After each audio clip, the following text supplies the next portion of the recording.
What's going on, STR Nation? Welcome back to another episode of the From the Host podcast. I am your host, Mike Sjogren, here with my co-host, Mike Reilly. What's going on, Mike? Hey, I'm doing great. Doing great. Topic today is, when should I quit my job and go full-time with Airbnb? So, Good topic, man.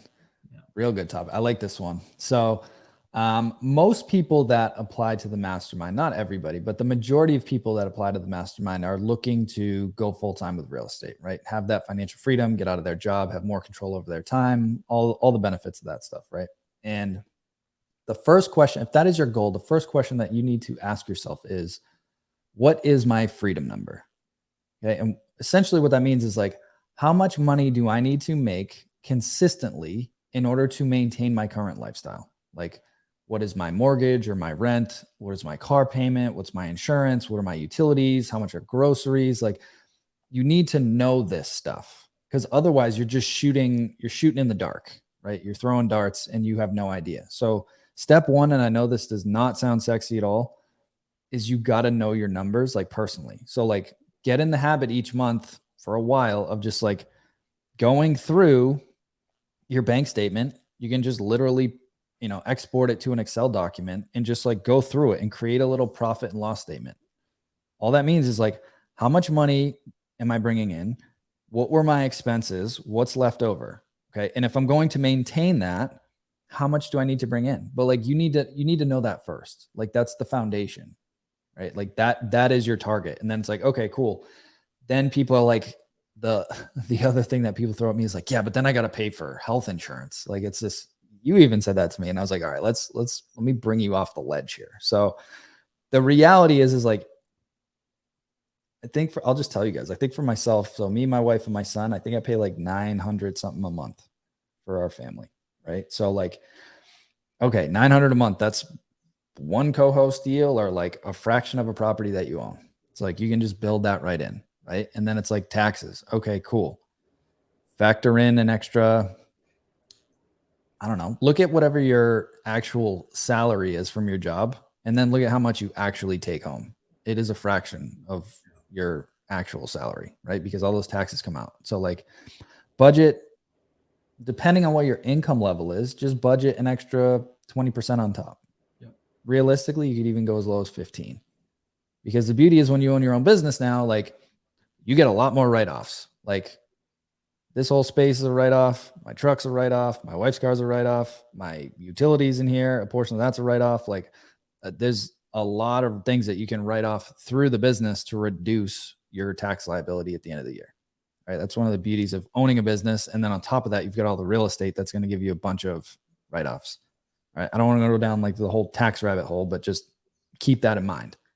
Right? So the first thing is to know your numbers, because there's a difference between financial independence and financial freedom, right? Like, the way that I would define that is like, financial independence, maybe even a third level, we could call it like abundance, right? So like, financial independence means like, you're bringing in enough money to cover your living expenses and some extra to, like, you're not starving and you're getting by on your own with your own business. Like, I would consider that financial independence. Like, you're in the driver's seat now. Financial freedom is when you take it to that next level and like, you can do things that you want to do, like fly to Nashville and go to this conference without even thinking about it, right? Like, you can go visit your family whenever you want, right? So like, it's living a good lifestyle. And then you have abundance, where it's like, you can do whatever the hell you want.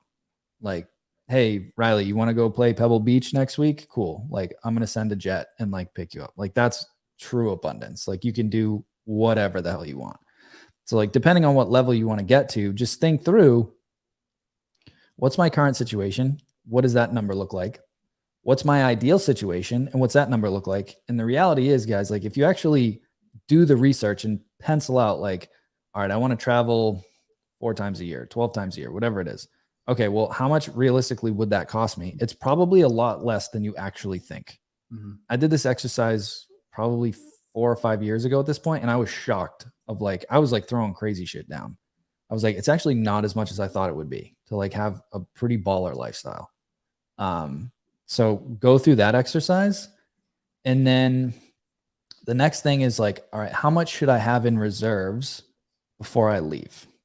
Right. And so that's honestly a personal question for yourself. I'd recommend at least 3 months.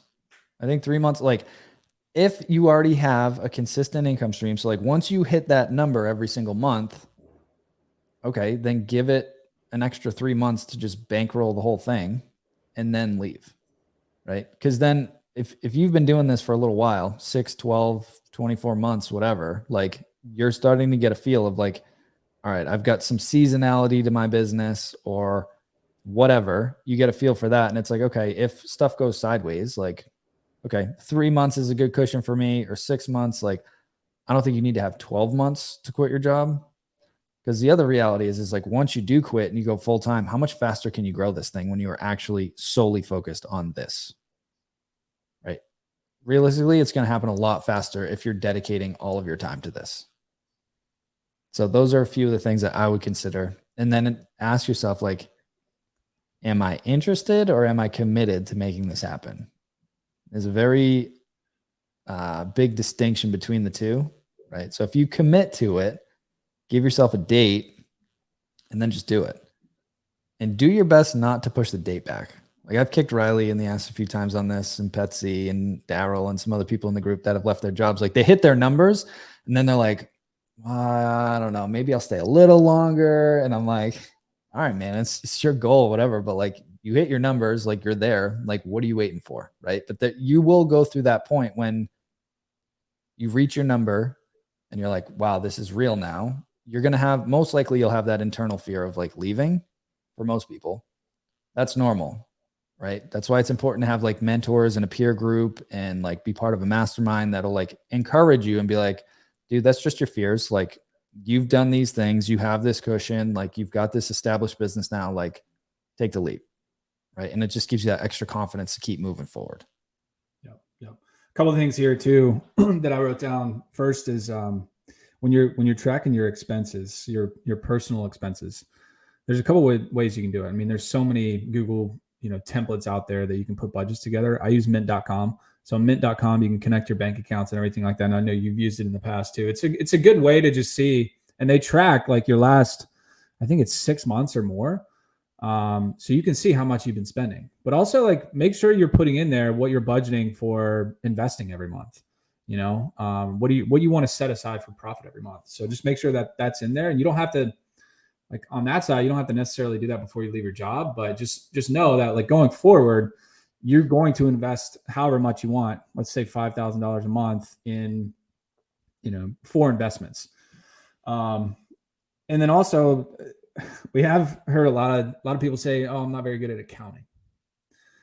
It's too bad. Yeah, you gotta suck it up. Welcome to being an adult.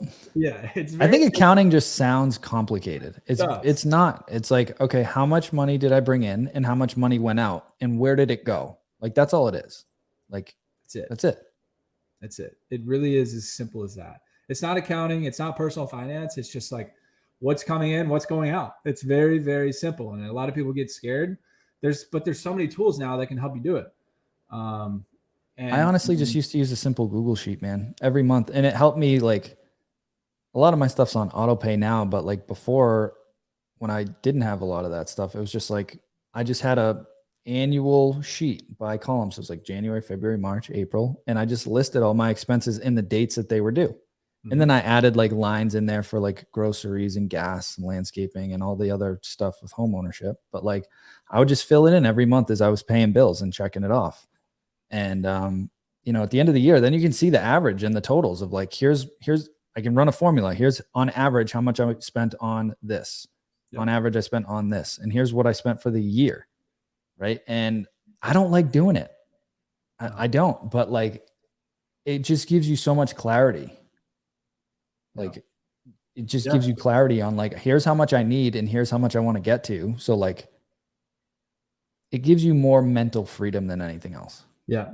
And then discussing that with, if you got a significant other as well, like discussing that with them so that they know as well. Yeah. And you're both on the same page. So, another thing I wrote down here is a little hint. Most people don't, like we talked about it, but most people don't do this.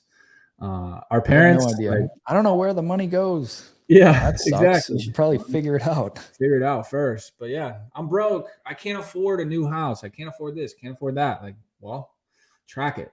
If you want to change it, track it. But I mean, our parents used to use envelopes, right? Like envelopes for groceries, they would put the cash in the envelope and it's set aside every single month for groceries, for the electric bill, for all the utilities, for everything.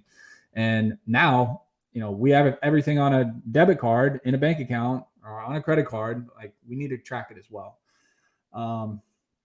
So yeah, that was all I wrote down. And then obviously it's the same thing on the business side, like per property, have a P&L statement for each property. You need that to make sure that, how much you're spending on, the software, the insurance, the exterminator. Cause that, once you collect all that stuff, and you mentioned it earlier, you get to write off a hell of a lot of it as a small business owner. That's one of the great things about being a small business owner and the tax code that's, that we have in America is we get all these write-offs because we are making our community better by being a small business owner. We are making our country better by being a small business owner. So we get these tax write-offs for that, so that we can grow our business and we can invest in the community. We can give back. So have a P&L for your personal life, have a P&L for your business expenses. And once you get those things and your numbers, like it's just, what is it, Steve Harvey jump? Yeah. 100%. 100%. And one other little bonus tip is start tracking your net worth. If you're not doing that either, again, like I use Mint. It's super easy. It's connected to all my bank accounts, all my investments.